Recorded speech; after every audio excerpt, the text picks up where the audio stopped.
Piston Fanatic. I'm your host, Dave Dalton, and I'm excited to share my passion and perspective of our Detroit Pistons as we go on this fantastic voyage together. I've been a diehard Piston fan since the days of Dave Bing and Bob Lanier. I also was a diehard fan in 2004 when the Pistons, the going to work team, won the World Championship. I was at every playoff game. So, anyway, shout out to those guys. They were at the game on Sunday, yesterday, and it was really cool to see all of them and hear them talk. So, anyway, thank you for listening. I appreciate all of you, and please subscribe.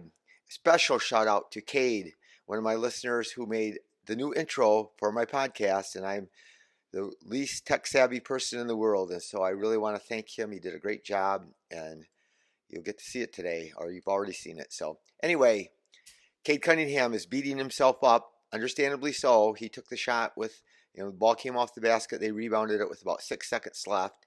He should have shot it with about 3 seconds left, but he knows he screwed up. He should have waited longer. He could have got that shot. It was, a step back three, and he could have waited, a few seconds longer, and we might have played overtime at least. So, anyway, it is a learning experience, he said, and I just what do you say? It was wrong. He should have waited, but he made that same step back three, with not too much time left. With 2 minutes left, about 2 minutes and 6 seconds left, he made a step back three that cut it to one, and it was almost the same shot. It was a good shot, but again, he just shot it too soon. I'm always amazed at teams in the last seconds. I mean, I've even seen Damian Lillard. There's 12 seconds left, and he's got the ball over half court, and he's dribbling around, and then all of a sudden he jacks up a terrible shot from like 35 feet with somebody all over him when there was time to maybe get a better shot. But Cade did get a good shot. The real unfortunate thing is 6 seconds left, and Miami comes flying down the court, and they toss it back, and bam, Adebayo happens to be trailing, and they dish it back to him. The guy has made 3 threes all year up until that point. And one of them was Friday against us. He was 1 for 1. He's only made 4 free threes, including that one. It was the longest one he's ever made. It was like 31 feet. We wouldn't be, if Cade had made his shot or Bam had missed his shot, this wouldn't even be a discussion, even though it still would have been, a miscalculation on Cade's part to have shot the shot too soon. But Cade was sensational on defense. Bam took the ball down the lane, and Cade just got right in front of him and just grabbed it and ripped it away, and he blocked Tommy Jaquez, and he played. He didn't shoot the ball great, but he made some big shots down the stretch, and it just was a great unfortunate loss for our team. And should have or could have we called a timeout? It can always be debated. There's some situations that I've seen where for sure you should have called a timeout, but I was a high school coach, and I was playing for the conference championship one game, and we had a really good team. We ended up going to the quarterfinals that year, and the other team came down the court. They had a timeout. They didn't call it, and then they end up pitching the ball back, and the ball ended up in the hands of a post player who had never shot a three all year. She made a three at the buzzer to beat us by 1, and we had a great shooting team, but we had missed a lot of free throws down the stretch, and yeah, just things happen in basketball. That's what that's what Fournier said. It's just you see things that happen in basketball, and it's too bad. But yeah, we got to come back and play Boston tonight. We got to fly to Boston after that deflating defeat and play the best team in the NBA record-wise, and on their home court where they've been just annihilating people this year. So we'll see how they can bounce back from that. But there's a lot of big plays that happened in this game, and like I said, Cade made a step back three with 2 minutes to go, and then Miami comes right back down. We're within 1 point, and former Michigan Wolverine Duncan Robinson hits a three, and Tecchio tried to contest it, and he got in this path where he was supposed to land, and so they ended up getting a 4-point play. And so that was killer. But then Isaiah Stewart, with 1 minute left, comes down, nails a three, big three, wide open, but he puts it in the basket. And then 40 seconds left, Cade drives to the rim, makes a clutch shot. I mean, he hit the clutch three. He made that shot with 40 seconds to go to tie the game, 101 to 101. And And then again, you know what happened. The rest is history. But yeah, it was a gut-wrenching loss, and it was really a bummer to see. But I got home late last night, so I got home at like 1 in the morning. After that, my Celine Hornets, my daughter's team, she is truly one of the best coaches in the state, one of the best programs in the state, and she really showed her players at their banquet tonight how much she loved them, and I'm so proud of her for that. And anyway, Greg Kelser was talking about the 2004 team, and like I mentioned in the beginning, in 2004, it's the only season I ever did this. I just happened to, before the playoffs started, I had to commit to buying seats because I had lower bowl seats for a 20 game package I had, which was ridiculous because I live, 3 hours, over 3.5 hours from the Palace. I live, and so, but I love the Pistons. So I bought the package for the playoff tickets, and then you had to be committed to buying tickets for every round, and every round they go up astronomically, the price of the tickets. So, but I did it. I bought it, and how lucky did I get the year that I bought it? They win the world championship, and that, the thing about the 2004 team that I want people never to forget, and it was great they won the championship. We should have won another one. Rasheed Wallace, who everybody thinks is one of the smartest players, he was guarding Robert Ory. The ball gets passed down, inbounded down to the corner. He leaves him, runs down to the corner to double it, and then Big Shot Bob, who's made tons of big shots in his career, that's why he's his nickname, Big Shot Bob, and he leaves him wide open for a three, and we would have won two championships. But the thing I want to say about that 2004 squad, they were so good, and I love all of Rip and Chauncey and Big Ben and Rasheed and Tayshawn and all the guys on the bench even. And it was Greg Kelser said their crowds were insane, and I was there. Man, it was electric. It was so you couldn't even hear. It was deafening, the roar of the crowd. He said that was one of the best crowds in the history. But anyway, they went to the Eastern Conference Finals 6 years in a row. So we got to watch, and that's he's just a long ways away, but that's what Troy wants to build, is something that's sustainable. So we got these young guys, but we want something, and I'm sure they're not going to be able to replicate that, but to have a team, everybody always wants to win the championship, and they're like disappointed. And it's like there's some teams out throughout sports history, the Buffalo Bills and the Minnesota Vikings, that went to the Super Bowl like 4 times in a row and they never won it. But I'm saying that it's a huge thing to go to the Eastern Conference Finals 3 years in a row. So we got to watch all that basketball. So even though we didn't win it, instead of being upset with them, why didn't we win? We need to do, I appreciated it. I appreciate it. I mean, that's why I have this perspective of our Detroit Pistons now is, I got to see that, and I got to go to, watch all those games. I went to a bunch of the playoff games and during the Bad Boys too. So I got to watch them play a lot, but I didn't see every playoff game when they were playing, but I did get to see a lot. I got to see him play the Celtics in the Eastern Conference Finals, and I got to see him play the Bulls and the Lakers, and it was a really cool time. Those are some of the greatest teams ever. But anyway, Fournier, after the game, was talking, and he said Monty's one of the best teachers that he's ever been around since he's been playing in the NBA. And he says, and you guys that follow me know I don't just say things. So it's interesting. We're not there. We don't know exactly what, maybe he's a good teacher, but he's doing a better job, I think, managing the roster and the playing time and stuff. It's just thing about Fournier. He led the team in scoring, but he was 6 for 14. That's below 50%. My thing about him is watching him shoot. He is a phenomenal shooter.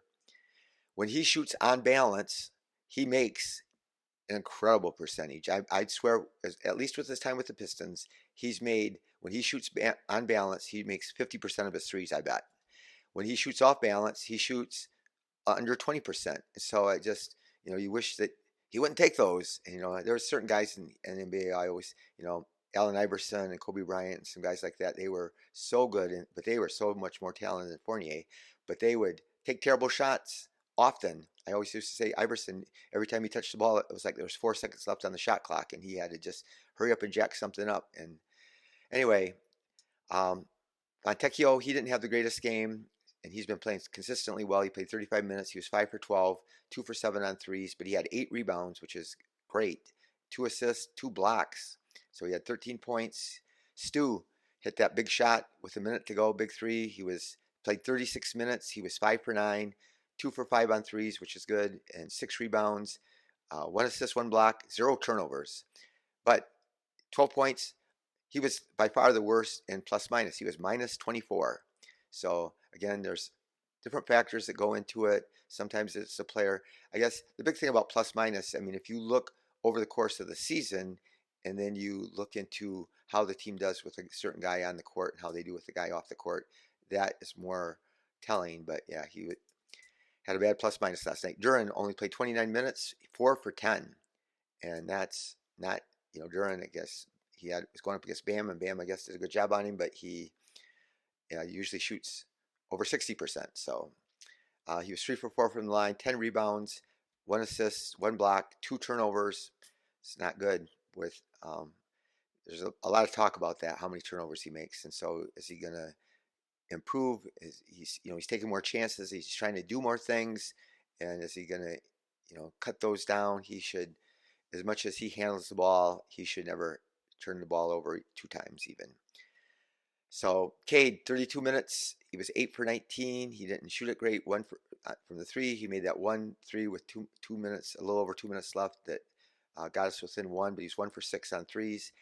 No free throws. So, and they're calling less free throws. The refs are calling less fouls. And so again, the scoring is down in the league. This game was the Heat beat us 104 to 101, and the scores are, since the All-Star game, they have been significantly down. But there was a memo put out in January that refs were gonna maybe not call or not give fouls to guys who are trying to entice them to call fouls. And so I don't know if that's the only thing. I do think they're just blowing the whistle less. The Pistons were 11 for 14, and the Heat were 12 for 16. So that was a low number of free throws. And um, Cade, anyway, he had 4 rebounds, 9 assists, 1 steal, 1 block. Again, he played great defense. He was real active, but he had three turnovers, 17 points, -15. Ivy, this is, again, we've been talking about it. It's so mind-boggling and it's so frustrating, and I'm sure nobody's more frustrated than Ivy. He played really, really hard out there, and he is just, I think, in his own head. And I see him trying to really hold his follow through and extend his arm. And he was 1 for 3 on threes. He's been shooting too many threes recently. He's been shooting like 7 or 9 threes in some games, and so they're leaving him alone. So he believes in himself, but he showed long stretches at the last part of last year, the last at least third of the season last year, where he shot the three really well, and he was shooting the three really well up until this recent slump. And I mean, he had some ups and downs like a lot of players do, but hopefully he gets it back tonight. Um, he had, again, 1 rebound, 2 assists, and 1 block. He had 2 turnovers, so he had 10 points, -6. Wiseman played 16 minutes, 0 for 2, 4 for 4 on free throws, 6 rebounds in 16 minutes, which is awesome. Stanley Amude. So this is a thing. They made a decision. I don't know if it's solely on Monty, but he is playing him, and he can shoot threes. He is not afraid. He can't wait to shoot the ball when he gets it. But he was real impactful tonight. He was 3 for 5, all 3-pointers. And he had 2 rebounds and 1 assist in 19 minutes and a block, 9 points. He was plus 22, the best plus minus by far on the team. So Sasser had a good game. 18 minutes, 3 for 5, 1 for 2 on threes, 3 rebounds, and 6 assists in only 18 minutes. So that is outstanding with only 1 turnover. So hopefully he can string together a few consistent games and just play better. Yeah, who knows? Should we call the timeout? And it's hard to say. I think that we were in a good flow. If we call timeout, they could have reset their defense and switched to their zone or whatever, and we might have not got it better. Cade had some space to work and stuff, so I don't know that was a bad shot. But anyway, we have a tough schedule coming up. So we're playing in Boston tonight, and we play at home against the Pacers, who are really good, and the Celtics, who are awesome, and then the Pelicans, who have been on a roll lately. Then we got to go to New York and play the Knicks. Again, they got OG back, and then at the Timberwolves. So that is one tough stretch. Then one of the biggest games of the year, we play at the Wizards on the 29th. And, we have Wizards have only 11 wins. We have 12 wins. So that game could be for the worst record in the league. The Spurs won last night, and Wemby had just an unbelievable game. Points, rebounds, blocks, assists, steals, everything. He just has gotten nothing but better, and he was already really good. So the Spurs, so now they've won 15 games. So they're 3 games ahead of us. We played them at the end of the season in San Antonio, but it'll be the second day of a back-to-back for us. So who knows what will happen there. Hornets have 17 wins, so kind of hard for us to outwin them by 5 games down the stretch, but crazier things can happen. If we would have won last night, which we could have, would have, should have, and we were behind most of the game. We fought back and we did a good job of that, but we were, playing from behind. But yeah, I love my Pistons, and it was fun seeing those 2004 guys. And thank you for listening. I'll be on doing a podcast tonight after the game. Please subscribe, be the reason someone feels listened to, and go Pistons.